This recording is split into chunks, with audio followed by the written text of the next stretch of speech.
Senin pagi, udara di kawasan Pasar Baru, Jakarta Pusat, masih diselimuti embun sisa hujan semalam. Warung kopi milik Pak Imron di ujung jalan ramai seperti biasa. Pedagang, tukang ojek, dan pegawai kantoran duduk santai menikmati kopi hitam dan obrolan ringan. Namun, pagi itu suasana berubah mencekam. Seorang pemuda berseragam loreng TNI, berperawakan tegap dan wajah tenang, tengah duduk sendirian di bangku sudut warung. Namanya Serda Angga, prajurit aktif dari Satuan Elit Kopassus yang tengah cuti pulang kampung setelah menjalani pelatihan tempur di Batu Jajar. Ia dikenal sopan, tidak banyak bicara, dan selalu menjaga sikap meskipun tubuhnya menunjukkan bahwa ia bukan orang sembarangan. Namun, tampaknya kehadirannya mengusik sekelompok pria yang baru masuk ke warung dengan mengenakan jaket bertuliskan nama sebuah ormas besar. 6 orang, bertubuh kekar dan berbicara kasar, langsung menyita perhatian. Mereka dikenal sebagai kelompok preman lokal yang mengatasnamakan diri sebagai ormas sosial, tapi di balik itu sering melakukan pemalakan, intimidasi, dan kekerasan. Salah satu dari mereka, pria botak bertato di leher, menatap sinis ke arah Serda Angga. Tentara sok jagoan. Cuti malah nongkrong di wilayah kami, cetusnya, disambut tawa kasar teman-temannya. Angga hanya mengangkat alis, tetap tenang dan tak menggubris. Lu nggak tahu aturan, bro? Lanjut pria itu, melangkah mendekat sambil menepuk meja Angga dengan keras. Kalau nongkrong di sini, harus bayar keamanan. Semua orang tahu itu. Angga akhirnya menatap pria itu. Saya cuma minum kopi, bukan cari masalah. Tapi niat baiknya justru dianggap tantangan. Dalam hitungan detik, kursi beterbangan. Angga dikeroyok. Pukul demi pukul mendarat di tubuhnya. Namun yang mengejutkan, ia justru berhasil melawan balik dengan teknik bertarung cepat dan terlatih. 3 orang tumbang, 2 lainnya kabur, dan si pria botak diseret keluar oleh warga yang mulai panik melihat keributan itu. Tak lama kemudian, video rekaman CCTV warung beredar di media sosial. Judul-judul berita mulai muncul, anggota Kopassus dikeroyok preman ormas di warung kopi, netizen geram. Mengapa prajurit TNI sampai diperlakukan seperti ini? Pihak berwenang pun mulai bergerak. Namun yang paling mengejutkan adalah ketika sore harinya, sebuah konvoi taktis berisi puluhan anggota TNI berpakaian lengkap, datang ke lokasi dan itu baru awal dari pembalasan yang tidak akan dilupakan oleh siapapun yang menyaksikan sore itu. Sekitar pukul 17.15 WIB, jalan di sekitar RW 05 Kelurahan Bungur, Jakarta Pusat, mendadak lumpuh. Warga yang biasanya bersantai di teras rumah atau warung pinggir jalan, dibuat panik oleh suara deru kendaraan militer.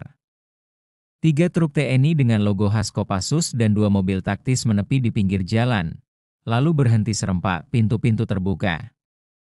Puluhan prajurit turun dengan disiplin tinggi, mengenakan seragam loreng dan rompi tempur. Beberapa dari mereka membawa helm, sebagian besar bersenjata lengkap. Wajah mereka dingin dan fokus, seperti pasukan yang siap menjalankan misi di daerah konflik. Warga terdiam. Hanya suara angin dan langkah kaki sepatu tempur yang terdengar menggema di antara mereka.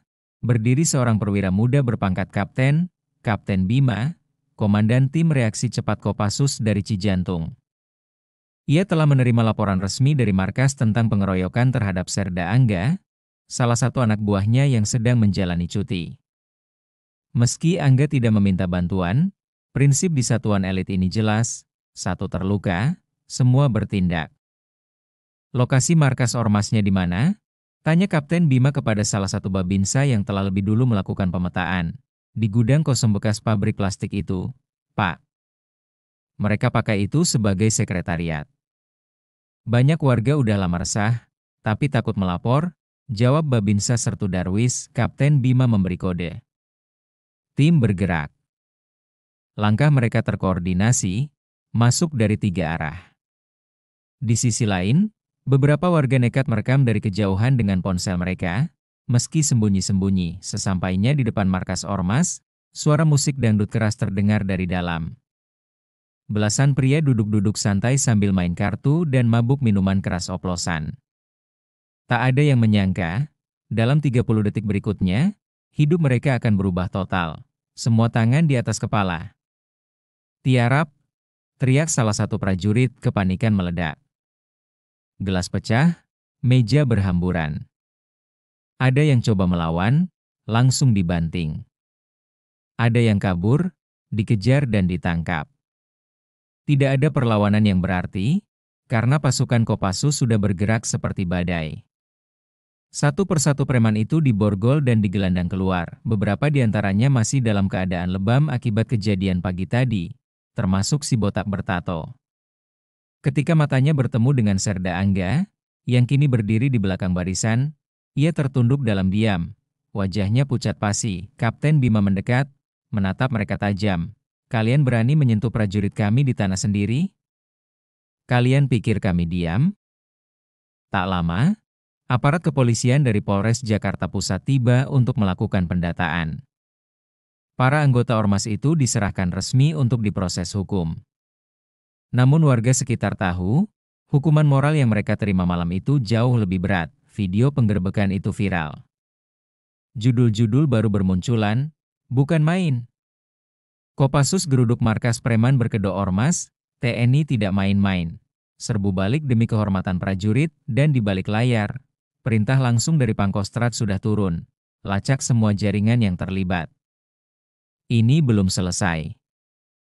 Malam itu, setelah penggerbekan berlangsung sukses, suasana di markas Komando Kopassus Cijantung jauh dari kata tenang.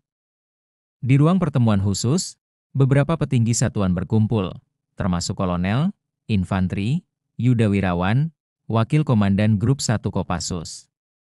Ia memimpin rapat tertutup untuk membahas temuan-temuan awal yang cukup mengejutkan dari penggerbekan. Ini bukan ormas biasa. Dari laporan tim Intel, ada indikasi kuat bahwa mereka terlibat dalam pemerasan bersenjata, pengedaran narkoba, hingga memfasilitasi judi online, kata Kolonel Yuda sambil memutar video hasil dokumentasi di layar proyektor. Terlihat jelas, markas yang disamarkan sebagai sekretariat ormas ternyata menyimpan barang-barang mencurigakan.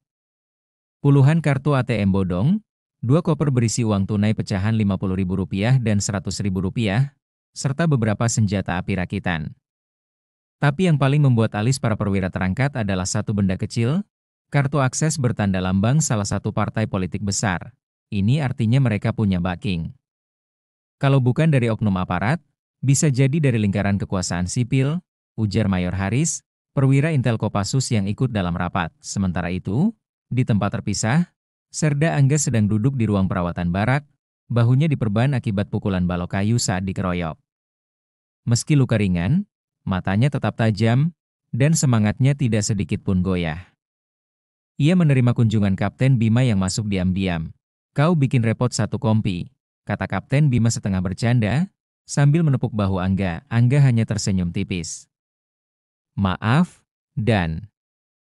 Saya nggak nyangka mereka seberani itu. Justru karena itu, kita harus bongkar semuanya. Ini bukan sekadar kasus preman kampung. Ini jaringan besar yang memanfaatkan bendera ormas buat ngelindungin bisnis haram mereka. Sementara itu, di luar tembok markas, berita tentang penangkapan para preman dan viralnya video penggerbekan membuat gelombang besar di media sosial. Banyak warga yang mengungkapkan pengalaman buruk mereka dengan ormas tersebut, pemalakan warung kecil, pungutan, keamanan, terhadap pedagang kaki lima, hingga pemaksaan rekrutmen terhadap pemuda setempat. Namun, di tengah euforia netizen, sebuah video misterius beredar di grup WhatsApp wartawan malam itu. Isinya adalah rekaman percakapan antara seorang anggota ormas dengan seseorang yang disebut bos besar. Suaranya sengaja disamarkan, namun isi pembicaraannya mencengangkan. Kalau satuan elit sudah turun tangan, hentikan dulu semua kegiatan. Fokus bersihkan dokumen. Dan ingat, jangan sampai kartu akses ke Senayan ketahuan. Video itu membuat geger. Publik bertanya, siapa bos besar itu? Apa hubungannya dengan Senayan? Dan seberapa dalam jaringan ini menembus kekuasaan?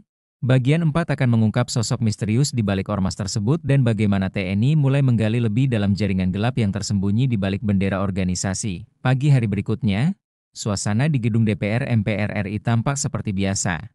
Sibuk, penuh aktivitas. Tapi di salah satu ruangan tertutup lantai 10, Suasana jauh lebih tegang dari yang terlihat di luar. Seorang pria berjas abu-abu dengan wajah datar duduk di kursi eksekutif, membuka ponsel, dan menyimak ulang video penggerebekan markas ormas yang telah viral sejak semalam. Namanya Insinyur Sugiharto Wibowo, anggota DPR dari Komisi 3 yang dikenal vokal soal ketertiban ormas dan keamanan nasional. Namun siapa sangka, dialah sosok yang dalam video misterius semalam disebut sebagai bos besar. Sugiharto menekan tombol interkom. "Panggil Arya ke ruangan saya." "Sekarang?" ucapnya tenang. Tak lama, seorang pria muda berpakaian rapi masuk. Ia adalah Arya Mahendra, asisten pribadi Sugiharto sekaligus penghubung antara jaringan ormas di lapangan dan elit politik. Mereka sudah mulai curiga. CCTV bocor, dan orang-orang Kopassus itu terlalu cepat bergerak, ujar Sugiharto, nadanya penuh tekanan. Arya menelan ludah, gugup. "Saya sudah perintahkan orang-orang untuk bersih-bersih. Gudang Cilengsi sudah dikosongkan, semua file digital kita sudah disterilkan." Sugiharto menatap tajam. "Kalau satu saja dokumen sampai ke tangan mereka, habis kita." Di markas Kopassus Cijantung sementara itu, Mayor Haris dari tim Intel mendapatkan laporan dari jaringan siber TNI. Ternyata, sebelum markas ormas digerebek, ada aktivitas transfer data besar-besaran dari satu server tersembunyi ke lokasi lain, yang dilacak ke sebuah gudang logistik di Cilengsi, Kabupaten Bogor. Kapten Bima langsung memberi perintah, "Siapkan tim penyergapan. Kita tidak bisa tunggu perintah atas. Kita bertindak cepat." Target, Operasi Senyap Cilengsi. Satu regu dari Detasemen 81 Gultor, unit anti-teror elit Kopassus, dikerahkan diam-diam malam itu. Tak boleh ada kesalahan. Ini bukan sekadar memberantas preman, tapi menghancurkan struktur jaringan gelap yang menyusup hingga ke dalam parlemen. Di sisi lain, publik mulai geram, netizen mulai menelusuri jejak digital Sugiharto. Mereka menemukan kedekatannya dengan berbagai organisasi masyarakat yang pernah terlibat konflik. Bahkan muncul kembali cuplikan video dirinya saat membela ormas tersebut dalam rapat dengar pendapat di DPR, mengatakan, "Mereka ini mitra strategis masyarakat, jangan dipersekusi." Kini, kalimat itu dianggap sinis dan menyulut amarah. Desakan agar dilakukan penyelidikan resmi terhadap elit politik yang terlibat mulai menggema di media dan forum-forum diskusi. Namun semua ini baru permukaan, sebab dari hasil interogasi terhadap preman botak yang dikeroyok Serda Angga, keluar satu nama mencurigakan, Pak RT Cipayung, yang ternyata adalah mantan anggota pasukan khusus yang kini menjadi pengatur strategi lapangan ormas, dan diduga kuat masih memiliki koneksi militer bayangan. Dan ketika informasi ini sampai ke meja intelijen Kopassus, hanya ada satu respons dari Kolonel Yuda, "Kalau benar dia mantan kita, kita yang harus menjemputnya. Hidup atau tidak."